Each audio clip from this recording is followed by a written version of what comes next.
Rains Carradine, ma'am? I should be free to go now. Right? Go where? I've definitely always been a fan of the franchise. So it's such a film school at every level, not just to do horror, but just how to do a timeless classic. It was a total privilege when I got the chance to work with Ridley and making a new one. It's just one of those pinch yourself moments. Watching anyone's version of something I've already done, there's always trepidation. I thought Alien needed a really fresh view. I'd seen 3 of his films, and I knew he could do it.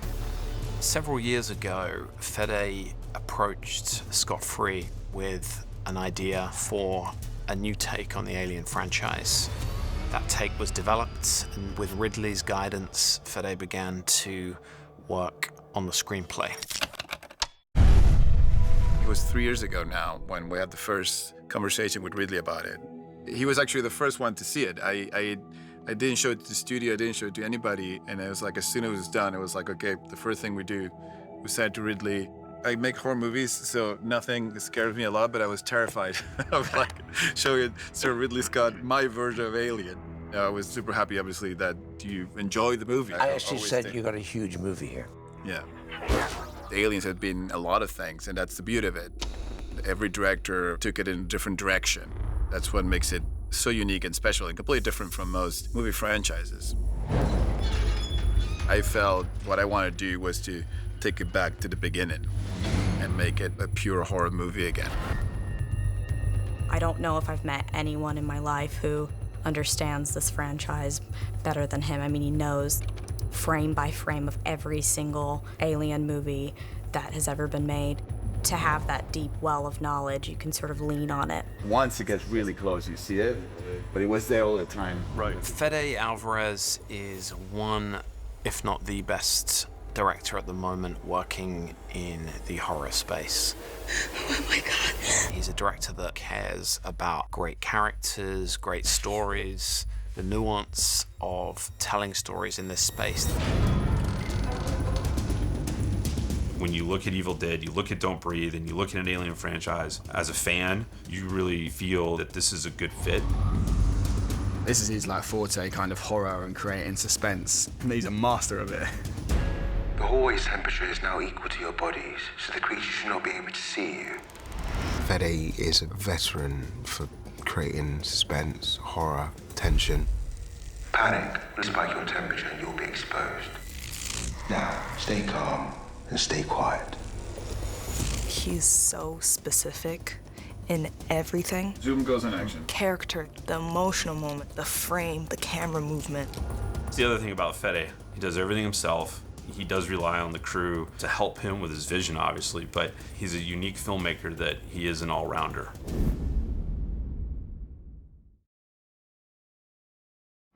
Alien Romulus takes place between Alien and Aliens, a few decades after Alien. The reason for that was mostly that's the world I wanted to travel to. The genesis really was, how do we make an Alien film for 2024? You know, what does that mean? What does it look like? Honoring the films that have come before, but also really feeling like this title and this franchise and these characters have a place in cinema right now. There's a deleted scene from James Cameron's Aliens where you get to see Newt and a bunch of kids running around the colony.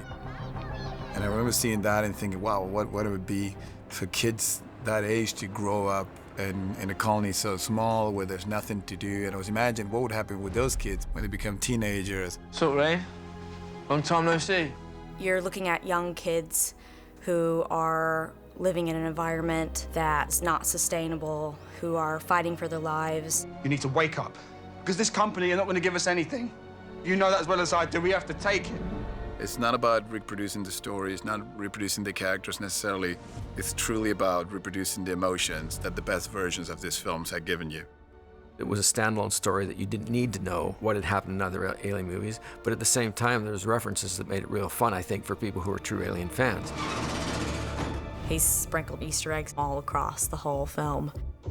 There's little lines, little set pieces, and moments that I think the real hardcore fans will really appreciate. Is this gonna be a stand-up fight, sir, or another bug hunt? We have a flash of some of the original cast, like John Hurt, on a screen. The xenomorph that has been kind of strung up in the lab is the same xenomorph that Ripley shoots with a harpoon in the original film. If you're very eagle-eyed, you might actually see that harpoon as well. If you haven't seen them, that's fine. Like I always said, if you haven't seen any of these movies, I'm jealous. You'll have a treat being introduced to all that universe all at once. But if you have, you'll definitely find all the connections to the other movies. When you hear the sound, like, you don't know where that came from. It's a great piece of television. How to give direction to a Gen Z. It was the fact he cast such young people, so that was a really valuable asset. It's a group of friends. They all know each other for a long time. They grew up together in this colony. Rain Carradine, she works in the farming side of things, and the rest of her friends works in the mines. I would describe Rain as any young girl who wants to live a normal life, who has been hit with tragedy after tragedy. She lost her parents. She's living on a planet that is falling apart. She has been forced into a position of survival. Kaylee Spain, I almost wrote the movie for her. I mean, I met her a few years ago. I saw her work, and I was constantly gravitated towards her work. And action. When I start to write the movie, I usually do a fantasy casting, like I just pick up random photos of actors, and I put them on the board, on the wall, so I have a face to connect with the character I'm writing. And the first photo that went up at the board was Kaylee's. I knew that that was Rain. What was so great about what Sigourney did and how I feel similar with Rain is that it's not necessarily a badass character. Ripley wanted to have a normal life, and then she's put into a place of survival. Rain is just trying to look for a home and security. She has a surrogate brother who happens to be a synthetic. When her father was very sick, he left Andy to take care of her. They grew up together, and she sees him as a sibling. He's a synthetic, but I don't think that there's been one like him. He's malfunctioning in many ways. He's not all put together. He's playing two completely different characters, such different intentions, different accents. I have just one directive: to do what's best for the company. Really interesting on a page. As an actor, I'm always drawn to those things that feel a little bit other and a bit strange. Andy explores what being human really means, what you do for your family. And David Johnson, he is absolutely incredible in it, and it's been such a treat to work with him. Rain and Tyler have a romantic history that I don't think it's ever really discussed inside the film, but hopefully you feel that there was something going on. Tyler starts off with the idea that he can get to a better place, wants to give everyone the best opportunity of a better life. 2, 1, action! Archie Renault. Oh my goodness. We call him Dad. He just pulls out these dad jokes nonstop. I look forward to it every single day. Take a good look outside the window. This is the way I see it. We're never coming back. His character, Tyler, is under so much pressure, being the leader of the group and having a little sister to look after. Kay is Tyler's little sister, and after passing of their dad, Tyler feels the responsibility to fill those shoes. Isabella plays it so beautifully, you just want to look after her and make sure she's all right. Spike Fern, who's playing Bjorn, he's got a sort of roughness and a rawness about him. He comes off as like this rebel youth in a way, aggressive and angry. Getting to know Spike just made playing the Bjorn and Navarro dynamic so much easier. He really embodies the comedic relief of the whole ensemble. Aileen plays the pilot. She actually sat down with a real pilot to help go through things that you'd be saying and things that she'd be checking before takeoff. All right, starting her up, batteries on. Right off the bat, I felt comfortable with Aileen. Aileen has just this amazing energy. You want to tell her everything. 3, 2, 1, go! On the script, we had this synthetic called Rook. Rook was always going to be a torso in the movie. We knew it was a way of fleshing out the computer and mother in a way. We got the guys from Legacy to build a real animatronic that was going to be in the table, that could interact with the characters, that could move, that could talk. Must complete that mission. Fede felt very strongly from the beginning that we would use an animatronic puppet to be Rook because he's completely damaged. There's only half of him. He's certainly had an interesting meeting with the xenomorph. So then came the moment to decide how this Rook's going to look like. And we thought, well, it's going to be a robot. It can look like anybody. In the world of Alien, you've seen some likeness being repeated many times. So we thought, like, Ian Holm will be the perfect Rook. Please allow me to introduce myself. I'm Science Officer Rook, and I humbly request your services now. Obviously, Ian Holm had passed away a couple of years ago, so I started just a conversation with his widow and his family and his kids. Thank God they loved the idea, and Ridley loved the idea, who was really close to Ian, and everybody signed off on this adventure of trying to bring him back. In 1979, he was maybe 43 years old, and there are no molds of him that exist. So you can't scan him and do molds like we would do today to make exact replicas. So the challenge was, how do you recreate someone from a moment in time that has to be so iconic and so spot on? We found a live cast of Ian Holm from '99 that he had done for The Lord of the Rings when he was playing Bilbo. From that head cast of Ian Holm is that we start building the animatronic to make sure the likeness was uncanny. It took a lot of R&D. Finally, we landed on the plan that we can have it be at least 95% successful for shots, but you have to take it the next extra step for certain shots to do some CGI work in the eyes and the mouth to bring it even further along. So we started with a puppet that Legacy built, an animatronic puppet that was fantastic, but we have to augment it to really bring it to life. That's where a bit of CG comes in and some fine compositing and some machine learning to help make him be that Ian Holm lookalike again.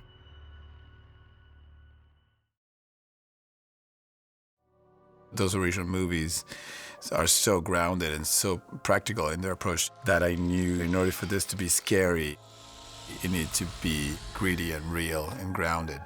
The rule of thumb was, if it can be done practical, it will be done practical. You have that rod here, and you press it hard against the grid.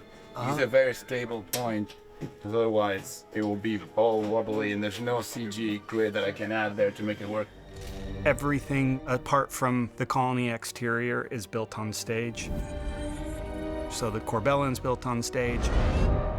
The Renaissance, the big spaceship's built on stage. The trailer we're sitting in here is built to shoot as an interior on stage. These sets really help with the acting because you're really just reacting to what is in front of you. And they're absolutely incredible and massive and so immersive. If we're meant to drink it, we can drink it. If we're meant to touch it, we touch it. If we're meant to, like, move it, we move it. He wanted it to fit between the first and second movie and make it look like we made it between the first and second movie. The visual was more of the 80s version of the future than now. There's, these massive 80s computers and labs, and I've got like high-top Reeboks that sort of pay homage to the boot that Ripley wears. They curled my hair to make it kind of look more 80s, and the hairstyle with the half up, it's like, I think that's also like a sign of the times for the 80s, is that curly kind of signature look. The approach with Neyman Marshall, our production designer, was we knew the story for its first hour or so was going to really pretty much live in the world of Alien.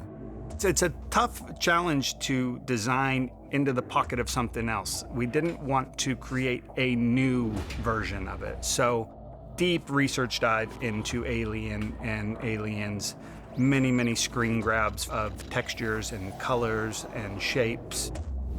Back when those films were made, technology only allowed sets to be built a certain way, and it was almost futuristic.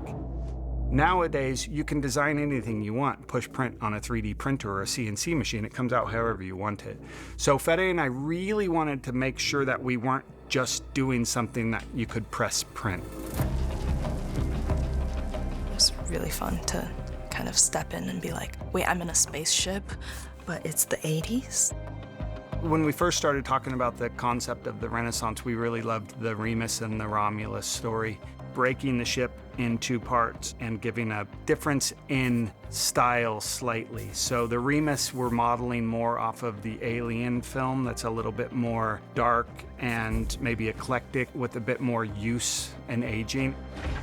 And then the Romulus side is a little bit slicker, and I'm hoping that when the audience, when we transition through the movie and they see that transition from the Remus to the Romulus, you'll kind of feel a little bit of a difference as we lean back into the aliens. We build all the sets without any CG help almost, just really because what's inspiring for me is to walk on set every morning and actually see it and be living in the world. So we're in the genetic research lab of the Remus side. This set in particular is exciting because it's the first time when we come into the ship that we're actually able to see where we're at and what genre we're in. We just finished shooting in here, so the place is a bit of a mess, but on purpose because this ship has been weightless and the gravity generator's turned off. So everything's been uprooted and then dropped. All the equipment is kit bashed and created from a variety of parts. As you can see, it's a real keyboard with a buried iPad. And in order to make it feel like one of the old TV screens, the rear projection, we vacuum formed these plastic pieces which fit over iPads in order to give that refraction and the warping of the image. Now we're into the cryo lab. This, in theory, is the inside of like a freezer or a meat locker. These printers are printing the face huggers, and then they go into these cartridges, and then once printed, the cartridge swings down, vacuum forms the face hugger in here. The idea is that this keeps it at an optimal temperature, but once the power gets turned off in here, they start to melt, and these come to life, and they start dropping. They'd hit the water, and that's when we kick off that scene. So this set was built in a tank that we could flood with water, and then we melted paraffin wax on top to create that icy, slushy look. And we had nitrogen coming from all the tubes and dry ice containers, kind of giving that cold. And action. John, I knew from the get-go that we were going to build every creature for real. We were going to bring the original creators of those creatures and have them bring back to life all these classic characters. So we have Legacy and Alec Gillis. They're bringing what they did in the first movies with the new technology they have, but it's still doing that practically. With the new Alien film, Fede Alvarez's, I think I'm up to about 5 Alien movies. So the life cycle of the creature always starts with a face hugger. So cute. The guys from Weta, they were the only ones in the group that had never worked on Alien, and they were dying to be part of it. So we go, okay, you guys get the face huggers. I had a very close encounter with one. Bjorn saved the day a little bit. Well, he did save the day a lot. This is our proboscis facehugger. This is what attacks Tyler in the cryo chamber. So there's a series of cables attached up to these guitar tuners. As we move this disc in every direction, you get. So this is another version, just a straight silicon tail. Sometimes we would put a little bit of fishing line on these and puppeteer the tail that way. These ones, you pull them and the claws will open up. We had rubber puppets that would just throw at the actors' faces. We had full-on animatronics that we could puppeteer. When they were struggling in someone's face, we could just really puppeteer them and all their parts. We even had an RC car that was my favorite thing on set. It was an RC facehugger that I could drive around and get it to run between people's legs and go. It was a terrifying thing. The scenes where the cast is walking through the corridors and amongst all the facehuggers that are sort of lying dormant waiting for them. Fede really gave us a lot of artistic license to figure out different gags and to find interesting places to put them. So we worked with the set deck department and basically cut holes in big crates and hid puppeteers inside the crates. Re-rigged all of our puppets so that they could work in this, confined little environment. What are the odds? 60-40 against your friend. But odds on what? But the creature's finished its job already. The chestburster was originally designed by the great Swiss surrealist H.R. Giger, who did the creature effects for Ridley Scott's original 1979 Alien. And there's not a lot of improvement that's necessary or required for the chestburster. We have done some updating of techniques. We've given it some little arms that move, and we've given it more articulation. We've even given it a color-changing aspect where it darkens.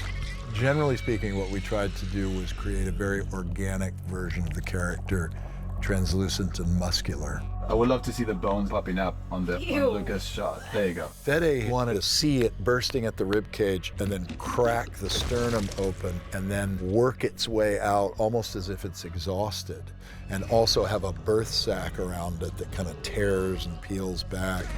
Working backwards from that, we realized, well, we can make this chestburster a little bit smaller. We thought we would scale the chestburster to Alien Wu. So we really made a chestburster that was about half the size of previous chestbursters. This looks freaking amazing. I really have the easiest job, you know, I just have to lay there and scream. They built a fake torso that I kind of had to wear as a front backpack, and I'm standing/sitting in a hole in the corbellin. And then my fake legs are attached, and then they cut a hole in the pants of my fake legs, and that was the point of entry for the chestburster puppet, so that I could come up to the little door that is my busted ribs. Slowly. I think we had 9 puppeteers to just do that scene. Everybody under the tables and on the floor, it's all hands on deck. Everybody had hands that were free. We had to puppeteer something different because every little hand, every finger, the saliva, the head, the move, everything that required a person. As a director, you grew up dreaming about one day being able to see those things happen in front of you and give the audience a scene that feels so real and crude and raw as that scene feels in our movie. Just because it's all real, there's no CG whatsoever involved in that scene. Shane Mayhem from Legacy was all work on Aliens, create the Queen himself on the first movie with Stan Winston team. So I gave him the Xenomorph. All of our artists, all of the concept artists and digital artists were very, very keen on making the Xenomorph feel like the original film. In this story, they're engineered by the Weyland-Yutani Company. So they've taken a Xenomorph and they've concocted their own method of how the life cycle works. So it sort of breaks the traditional egg, facehugger, chestburster, Xenomorph cycle. Fede, that he wanted the surfaces very rough, very, very sharp. He wanted it to feel as if the character ran their hand against it, much like a shark's skin, they would be cut.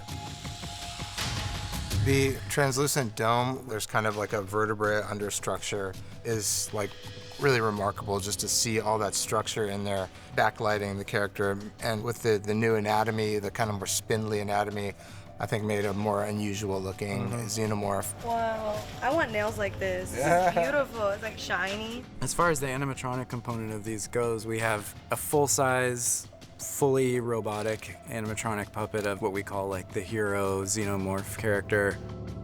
And then we've got a lighter weight rod puppet that is still animatronic but can be around by a single performer to get sort of a more rapid and dynamic performance.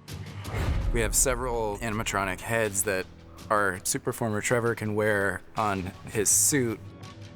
He's huge. He's being played by like a very large man.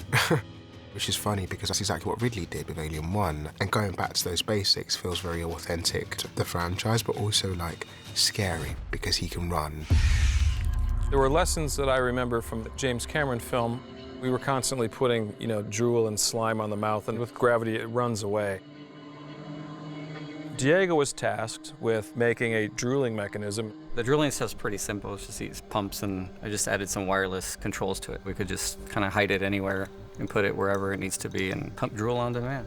Creatures like this represent chaos in many levels. Something you cannot talk to or negotiate is always the most terrifying thing. When it's such a powerful and strong creature, but also is very human as well. The humanoid aspect of the creature, I think, is what really puts fear in your heart. to be able to react to the actual creatures. One part of me is like squealing with joy, you know, because we really don't see that on a lot of sets anymore. When you read about the experiences of people watching the first Alien, well, losing their minds. The birth of the creature was such a shock. It takes a whole movie to kind of grasp what that thing is. It was pure horror, you know, true horror. That's the ambition with this movie. It's really not only for the people that saw it and loved the originals, but also for the generation that never seen one. Will be introduced to this universe through this film. I can't wait to see their faces. Cut!